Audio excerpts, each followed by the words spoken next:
Okay, so first of all, good afternoon, everyone, and thank you for joining this session. Today's my presentation topic is integrating a Google Assistant for continuous integration. So let's begin with today's session.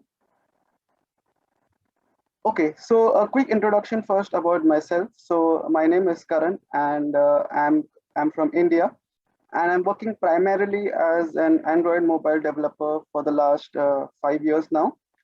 I primarily work on developing applications for B2C and B2B based applications. But more recently, if you ask me what I have been doing, so more recently I have been actually dabbling with DevOps, DevSecOps, and AI.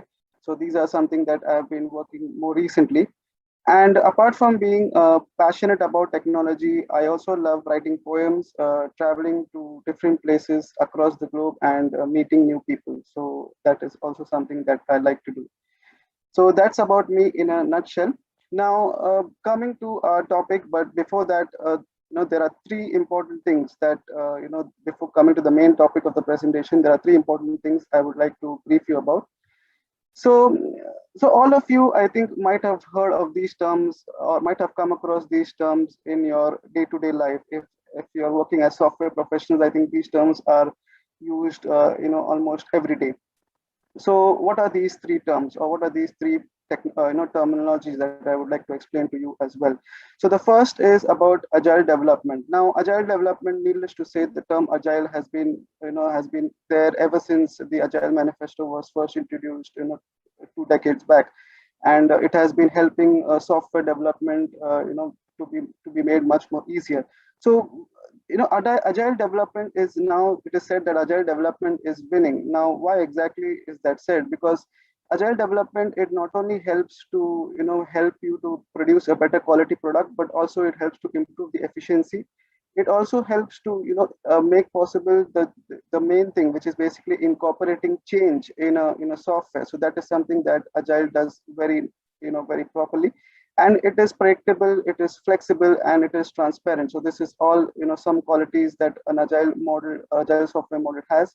And the most important is that it is result oriented. So no longer do we have to wait for the entire software to be developed.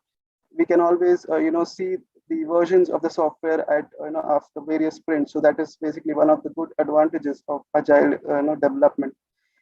Coming to the second term, which is basically the culture of continuous integration. Now, continuous integration, as the name implies, basically means that you put all your artifacts or your code, everything into one common repository or one common place, and then you run a series of tests or a series of processes against those artifacts. So, continuous integration also is something that all of us or most of us actually use right now.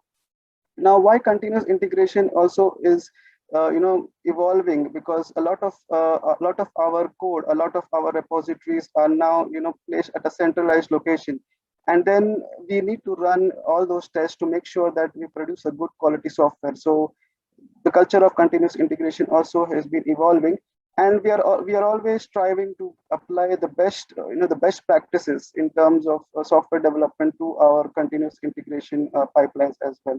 So that is why this also is something that is important.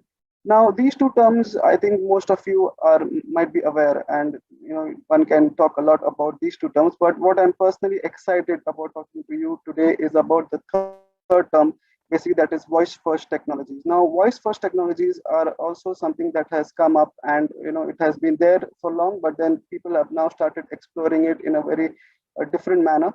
So it is said that voice first technologies are the next big thing, because voice first is something that everyone is familiar about. Everyone uses natural language most of the days to communicate. And if you ask me what is the best way to solve a problem between people, I would say it's conversation. So conversation is definitely one of the things that we all do most often, and it comes more naturally to us. And voice first, of course, it also helps to improve the accessibility part. So that's why voice first technologies are something to look out for in the near future. Now, coming to the main topic, but and then you need to understand, first of all, before we come to the actual topic, is that as software developers, what is the main problem that we face today? Now, uh, the main problem that we face today is that our software projects are no longer those, those simple projects where we had, a simple front end and a back end, and only we have to communicate between a single front end and a back end. So this is no longer, happening. We are all working in complex projects where we are working with, heterogeneous systems which are all different in nature. So we have multiple backends involved. We also have a large team size, so our teams are no longer, no longer does anyone work in silos, but then we also have large teams nowadays where, and they are all geographically distributed across the globe. So we are always, our team size are also increasing, and always there is a higher learning curve. So, no longer does a person restrict himself to a particular technology these days. Everyone likes to grow and, learn new technologies so that it can help benefit him or her in the future. But then the major problem is that we need to do all this against time, and time is something that, doesn't wait for anyone. So time is always that factor which, we are always in a race against. So, that is what the main problem is. And we are all, as software developers, there's a lot of expectations from us. So we are all expected to, write clean code. We are all expected to write test cases, and all of our, the builds or the artifacts that we produce are, they are expected to be less bug free. So all this is basically expected from us, but then we are always, complaining about time. So then how do we actually solve this particular problem? So let's move to the next slide. So these are some of the challenges that I wanted to highlight as well. Now, apart from, the main problem of time, there are also certain challenges that we as software developers face in our day-to-day life. So, I've listed down a couple of, challenges.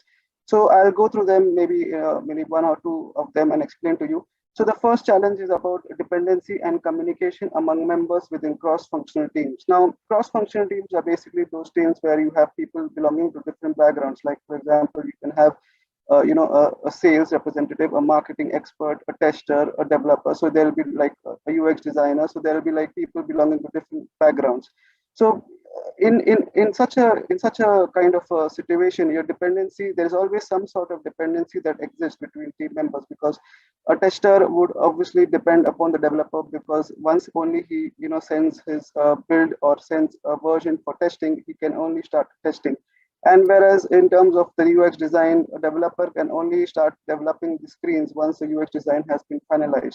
So there's always some sort of, dependency that exists. And the communication plays a very important role in such teams, because even the slightest of miscommunications can actually end up building the wrong product. So that is why this is also considered to be one of the big challenges nowadays in large teams.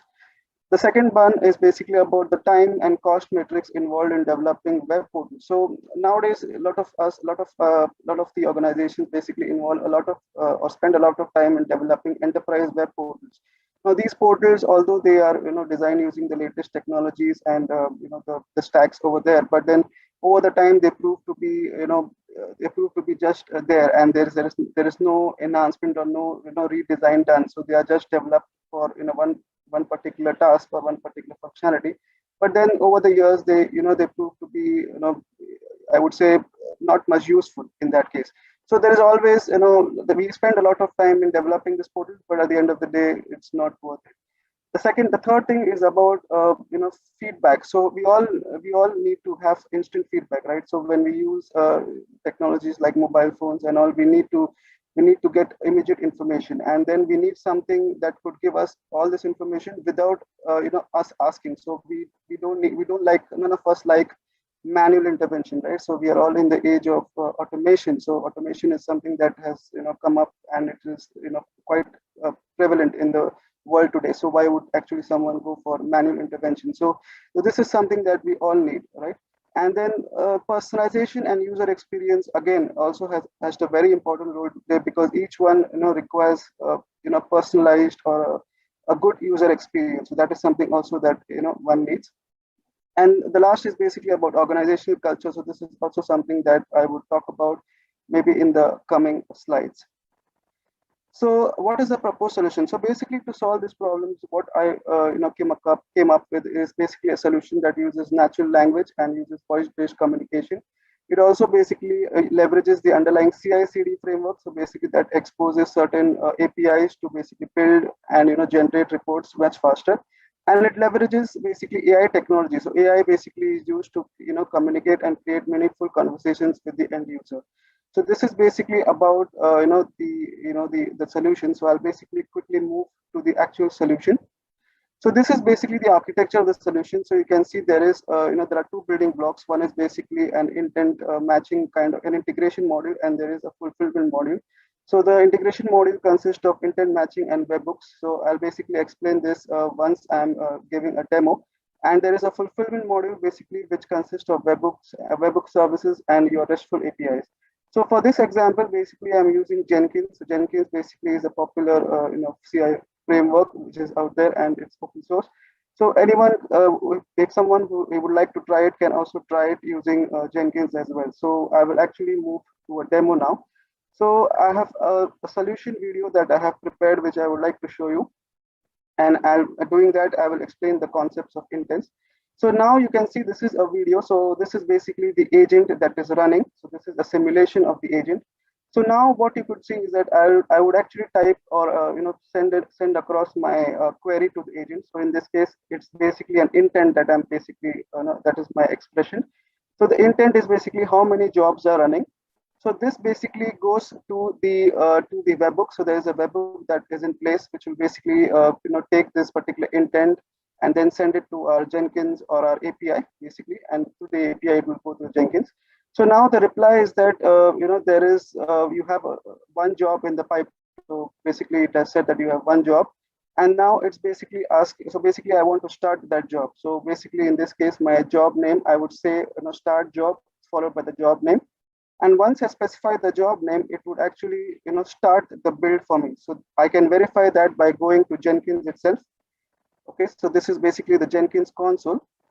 So you can see I started the build hello world, like that is my job name, and you can see that it is already started. So this basically happens via webhooks through some APIs that I have exposed on Heroku. So Heroku basically is a platform as a service on which I have exposed these APIs. And through intents and through user expressions based on the matching that takes place based on these intents, I would fire a particular API.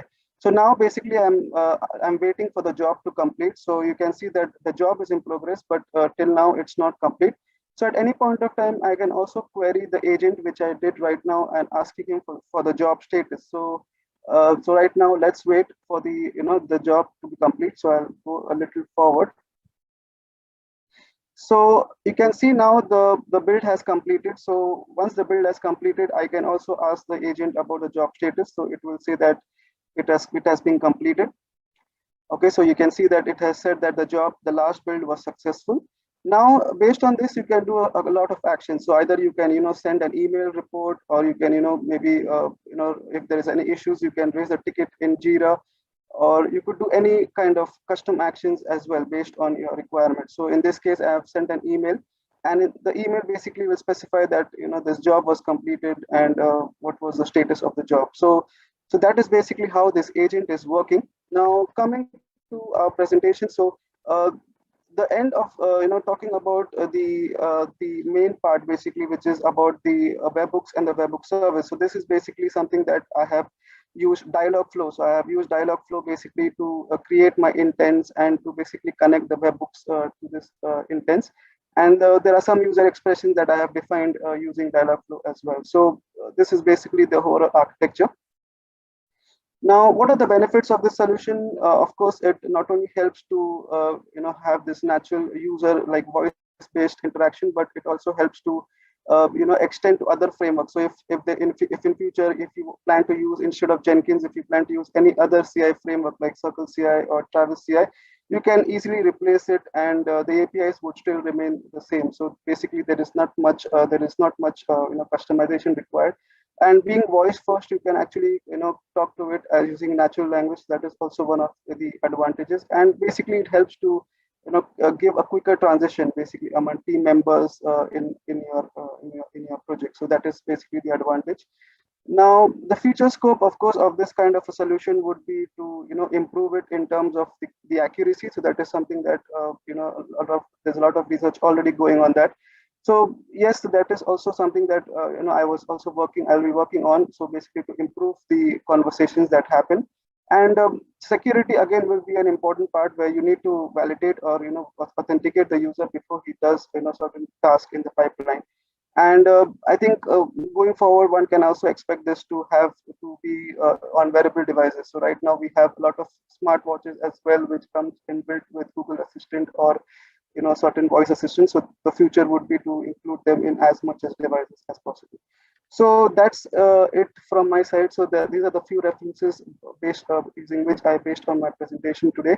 And if you have any questions or any feedback, I would be in the networking session 3. So please feel free to join me there, and I'll be happy to share any feedback or any question, any answers to your questions. So thank you so much for your time, and thank you so much for the DevOps and cloud based teams for inviting me for today's session. Thank you so much.